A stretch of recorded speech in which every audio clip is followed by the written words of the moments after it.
स्वतंत्र, निर्भीड, निष्पक्ष महाराष्ट्रातील एकमेव न्यूज चॅनेल आपल्या हंगामा न्यूज चॅनेलला सबस्क्राइब करा आणि महाराष्ट्रातील तसेच देशभरातील अपडेट्स मिळवा।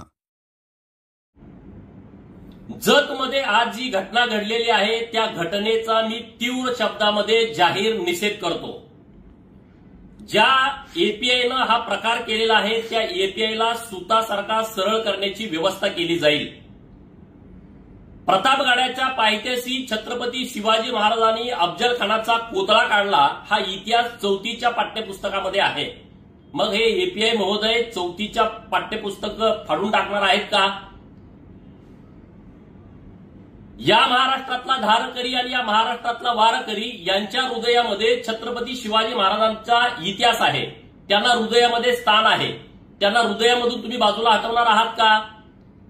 मी तमाम शिवप्रेमींना आवाहन करतो की महाराष्ट्रामध्ये हिंदुत्ववादी सरकार आहे आणि छत्रपती शिवाजी महाराजांचा अपमान केलेला खपवून घेतला जाणार नाही।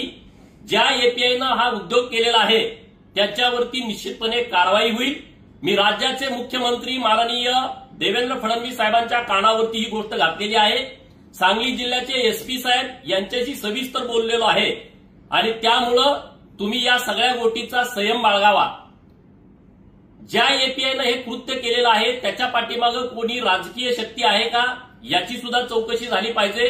कारण 2009ला ज्या नेते मंडळीच्या डोक्यात जंत होता त्यांनी जी दंगल घडवलेली आहे तसा काही प्रकार जतमध्ये करण्याचा प्रयत्न केला जातोय का याची सुद्धा चौकशीची मागणी मी करतोय। आणि जो कोणी छत्रपती शिवाजी महाराजांचा अपमान करेल आणि मग तो कोणी असेल तर त्याला गुडघ्यावरती बसवून त्याला नाक टेकून महाराष्ट्राची माफी मागवायची व्यवस्था आणि तशी यंत्रणा आम्ही उभी केल्याशिवाय राहणार नाही। जय भवानी, जय